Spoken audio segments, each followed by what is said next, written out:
자, 그러면 그 법제 42조 제1항 정도만 읽어보고 일단 시작합니다. 법제 42조 제1항. 개업공인중개사인 공인중개사 부칙 제6조 제2항에 따라 이 법에 의하여 중개사무소에 개설 등록을 하는 것으로 보는 자를 포함한다. 이 자가 중개인이죠. 자, 그래서 중개인을 포함한다는 자질 향상과 품위 유지, 중개에 관한 제도의 개선 및 운영하는 업무를 효율적으로 수행하여 공인사표를 설립할 수 있다. 설립할 수 있다의 밑줄 쫙. 자, 그럼 협회에 대한 제도를 보겠습니다. 이 협회에 대한 제도는 설립할 수 있다 그랬어요. 그러면 임의설립주의죠. 임의설립주의고, 그 다음에 현재 협회가 두 개가 있다고 그랬어요. 한국공사협회와 세대한공사협회가 있는데 지금 현재 단일협회제가 아니고 복수협회제라고 하고 있고, 그 다음에 우리가 개설 등록을 했지 않습니까? 그럼 반드시 협회에 가입을 해야 되냐? 반드시 가입할 필요는 없습니다. 임의가입주예요. 그러니까 임의설립주의, 임의가입주의 복수협회제라고 합니다. 협회가 강제설립주의에다가 그리고 단일협회제에다가 강제가입주를 취하잖아요. 그러면 협회가 엄청나게 강해집니다.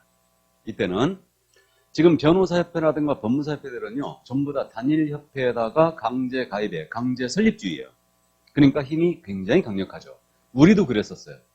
우리도 강제설립에 강제가입에 단일협회제로 갔었거든요. 그래갖고 이렇게 갔던 게 언제 풀렸냐면 1999년도 개정할 때 이렇게 이제 개정이 됐어요.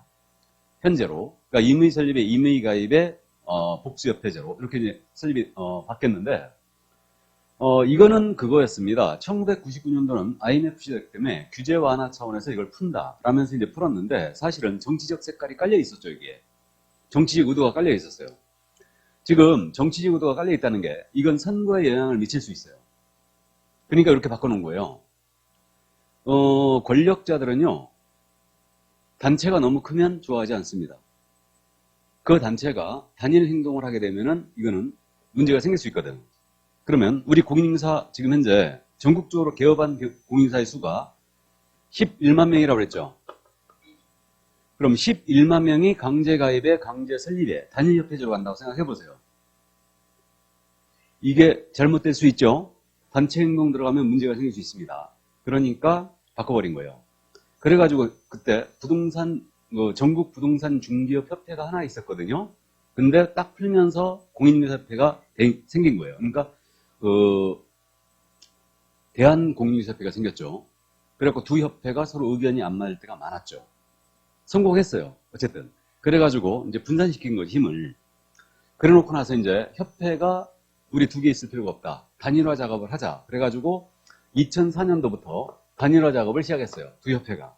그래가지고 지금 탄생된 게 한국공인중개사협회가 그래서 탄생한 거예요. 그러니까 부동산 중개업협회하고 그 대한공인중개사협회가 둘이 협상을 해가지고 단일협회로 이제 설립을 합니다. 그래갖고 한국공사협회로 지금 탄생이 됐는데 그러면서 15년쯤이었나? 그때쯤 세대한공사협회가 또 생겼어요. 다시. 그래서 현재 그래서 두 개가 있는 겁니다. 여전히. 근데 협회로서의 역할을 제대로 하고 있는 것은 한국공인중개사협회예요. 여기가 회원이 이제 많죠. 여기가. 자, 그래서 협회 제도로 이렇게 돼 있다는 거 얘기해주시고, 협회는 법인으로 한다 그랬거든요. 그럼 협회는 법인인데, 그럼 법인은 크게 나누면 영리법인이 있고 비영리법인이 있죠. 그럼 협회는 당연히 비영리법인이고, 그다음에 법인을 또 사단법인과 재단법인으로 나누기도 하거든요. 그럼 사단법인은 쉽게 갑니다. 사람이 모인 단체라고 이해하시면 돼요. 이게 사단법인이에요. 재단법인은 재산이 모인 단체라고 이해하시면 됩니다. 그럼 협회는 당연히 사람이 모인 것과 뭐예요? 사단법인이죠. 그러니까 협회는 결국은 비영리 사단법인의 성격을 띠고 있고, 그러면요, 원래 영리법인은 상법이 규율하거든요. 영리법인은? 그럼 비영리법인은 무슨 법이 규율할 것 같아요? 민법. 비영리법인은 민법이 규율합니다. 그럼 우리 법에 협회에 관한 규정이 없지 않습니까? 그럼 민법 중 사단법인 규정을 끌어다 써요. 끌어다 쓴다는 표현을 뭐라고 한다고요? 준용합니다. 그래서 민법 중 우리 법에 규정이 없는 것은 사단법인 규정을 준용합니다. 끌어다 쓰고, 그 다음에 우리 협회를 설립할 때는요, 국토교통부 장관에게 인가를 받아 설립하고 있어요. 참고로요, 법인을 설립할 때는 여러 가지가 있어요. 특허주의가 있고, 준칙주의가 있고, 또 인가주의가 있고요, 허가주의가 있고요. 이렇게 이제 법인 설립할 때 이런 제도들이 있습니다. 우리나라에서는 법인 설립할 때요, 자유설립주의는 없어요. 자유설립주의는 없고, 그래서 뭐 특허주의든 준칙주의든 허가주의든 인가주의든 요걸 취하고 있는데 우리는 협회 설립할 때 국토부 장관에게 인가라는 걸 받아 설립을 하고 있습니다. 그래서 인가주의를 취하고 있는데 인가라는 건 뭐냐면 재량권이 없는 행위예요. 협회 설립 요건을 맞춰서 그대로 설립을 이제 요건 맞췄고 인가를 신청했잖아요. 그러면 국토부 장관이 이거 재량권을 행사해가지고 인가를 거절할 수 없습니다. 반드시 해줘야 돼요. 그래서 인가주의를 취하고 있죠. 그 정도만 이해하시고 허가주의는 말 그대로 재량권이 있다는 얘기죠. 이게. 그래서 그 정도만 이해를 해주시고요. 자, 그러면 협회에 대한 성격. 비영리 사단법인이면서 국토부 장관에게 인가를 받아 설립하고 있고요. 그럼 설립의 절차는 어떻게 되냐면 먼저 협회는 법인이기 때문에 정관이라는 걸 작성해야 돼요. 법인은 100% 정관이 있거든요. 이 정관이 뭐냐면 기본이 되는 준칙이에요. 쉽게 얘기하면 협회 회칙이에요.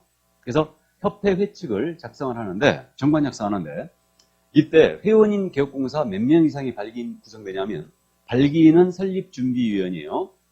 설립준비위원이 모여가지고 정관을 작성합니다. 이때 정관 작성 발기인수 제한을 하고 있거든요. 이들은 300명 이상이 모여서 정관을 작성해요.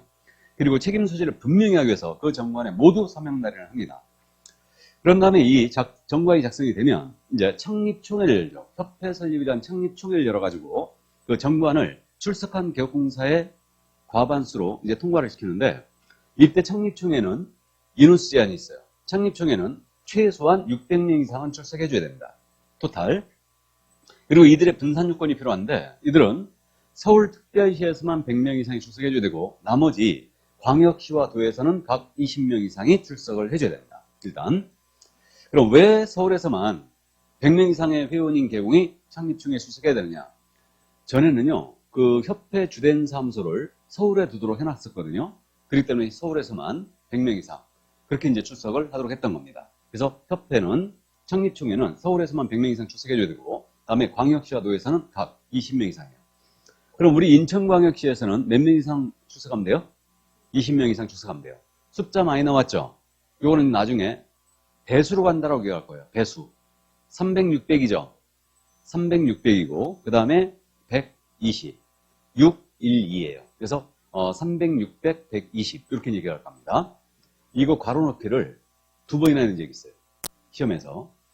자, 그래서 일단 참고해 두시고 그러면 이제 창립총회에서 정관을 통과를 했지 않습니까? 그러면 국토교통부 장관에게 설립 인가를 신청해요. 그러면 국토부 장관이 이제 인가를 해주죠. 인가해주고 설립 등기를 함으로써 최종적으로 협회가 성립이 됩니다. 이게. 그래서 협회 설립의 절차는 이렇게 된다. 자, 그러면 협회 설립 절차까지 봤고요. 그럼 협회 조직으로 갈까요? 협회 조직. 지금 교재 어디 가고 있는지 알고 있죠? 295쪽 가고 있습니다. 자, 그럼 협회 조직인데 협회는 지금 법인이기 때문에 주된 사무소가 있습니다. 이건 이제 본점이죠. 본점이고 시도 지부가 있고 시군구 지회가 있습니다. 그래서 여러분들이 이제 기억을 할 때 시도 지부, 시군구 지회 이렇게 이제 기억하세요. 그러면 시도 지부, 시군구 지회 이거를 협회는 정관이 정하는 바에 따라 둘 수 있다예요. 그럼 당연히 지부나 지회는 꼭 둬야 되는 조직이 아니죠. 임의 조직임을 알 수 있어요. 그래서 시도 지부, 시군구 지회 이렇게 이제 기억하시고 그러면 협회가 신화도의 지부를 설치를 했잖아요. 신화도의 지부를 설치한 때는 시도지사에게 신고하게 돼 있어요. 그래서 설치를 했을 때는 시도지사에게 신고하라 했습니다. 그럼 이 신고가 사후신고라는 얘기죠. 근데 시군구의 협회가 지회를 설치를 했잖아요. 설치한 때에는 등록관청에 이 사실을 신고를 하시랍니다. 그럼 이것도 역시 사후신고예요. 그러면 시험에서 협회가 신화도의 지부를 설치할 때에는 시도지사에게 신고해야 한다라고 하면 틀렸죠. 우리 한글의 오묘함, 니은과 리을의 차이죠, 지금. 우리는 이런 아주 디테일한 부분을 정확하게 이제 기억을 해야 됩니다. 그래서 미리 말씀드리는데 이렇게 기억할 거예요. 우리 과목의 유일한 사후신고는 시도지부, 시군구시의 설치뿐이다. 이렇게 기억할 거예요. 그래서 유일한 게 아니고 우리 과목의 유일한 사전신고로 기억할 건데 유일한 사전신고는 휴폐업신고뿐이다. 이렇게 기억할 거예요.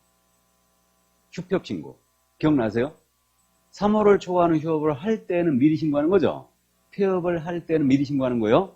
그래야 요거 사후신고라는 걸 잡을 수 있어요. 그래서 일단 그 정도 이해해 두시고 자, 그래서 이제 협회 조직은 이렇게 생겼고, 협회는요, 사단법인이기 때문에 회원 전원으로 구성된 총회를 구성하게 되어 있습니다. 그러면 협회 총회에서 어떤 사항을 의결했지 않습니까? 의결하면 이 사항은 국토부 장관에게 직접시 보고하게 되어 있어요. 그래서 그 국토부 장관이 협회에 대한 감독권을 갖고 있기 때문에 어떤 일을 하고 있는가? 총회에서 의결했다면 중요 사항일 거기 때문에 국토부 장관에게 이건 직접시 보고를 하게 되어 있습니다. 자, 그러면 그 정도 이해를 일단 해 두시고, 그럼 이제 협회 업무로 넘어갈까요? 이 협회 업무는요, 고유 업무라는 게 있고 수탁 업무가 있거든요. 그러면 수탁 업무라는 것은 다른 기관으로부터 위탁받아 수행하는 업무죠. 이게 이제 수탁 업무고, 고유 업무는 설립 목적 달성을 위한 기본적이고 본래적인 업무예요. 그래가지고 협회 고유 업무가 쭉 나열되어 있지 않습니까? 그 7가지가 나열되어 있는데, 회원의 품위 유지 업무, 중개제도의 연구 개선 업무, 회원의 자질 향상을 위한 지도교육 연수 업무, 윤리원장의 재정비 실천하는 업무, 부동산 정보 제공하는 업무라든가 공제사업에 관한 업무가 있고요. 그 밖에 설립 목적 달성을 위해 필요한 업무들이 있어요. 이게 다 고유 업무예요. 그럼 나머지는 이제 수탁 업무인데, 그럼 우리가 협회가 지금 현재 교육 업무를 위탁받아 수행하고 있다는 거 알고 있죠? 그래서 이게 이제 협회 교육 업무가 위탁이 돼 있고요. 그 다음에 시험 시행이라든가 감독은 현재 위탁이 안 돼 있습니다. 현재 안 돼 있는데 위탁 받을 수도 있어요. 그러니까 개혁공사에 대한 감독 업무라든가 시험 시행 업무 이런 걸 협회가 가져가면 굉장히 강력해질 텐데 어쨌든 교육만 현재 위탁이 돼 있습니다. 그럼 우리는 고유 업무냐 수탁 업무냐 이 문제는 수탁 업무를 딱 골라내면 남다 고유 업무 그냥 이게 그렇게 이제 이해해 주시고, 그럼 이제 이 감독에 대한 부분은 맨 뒤에 우리 교재 맨 뒤에 나와 있는데, 여기 지금 조직이 있으니까 협회 주된 사무소 지부 지회 있죠. 여기까지 포함하여 협회에 대한 모든 감독권은 국토부 장관이 행사합니다. 그러니까 지부 설치 신고를 시도지사에게 하고 지회 설치 신고를 등록관청에 하지만 이들이 감독하는 게 아니에요. 신고만 이들에게 하고 감독은 지부 지회까지 포함해서 누가 한다? 국토부 장관이 한다. 그러니까 국토부 장관이 직접 그 지부나 지회에 대해서 조사 업무에 대한 보고 명령 내릴 수 있고요. 소속 공무원을 보내갖고 직접 조사를 할 수도 있어요. 그래서 협회에 대한 모든 감독권은 국토부 장관에게 있다는 거. 이 정도 이제 감을 잡아두시고요. 자, 그러면 협회 업무를 이제 고유 업무냐 수탁 업무냐 요거를 지금 나눠봤는데, 협회 고유 업무 중에 공제사업에 관한 업무가 있죠. 공제사업. 공제가 뭔지 알죠? 개혁공사의 손해배상 책임을 보장하는 사업이죠. 그래서 이 사업에 대해서는 돈이 왔다리 갔다리 하기 때문에 감독 규정을 쭉 나열했어요.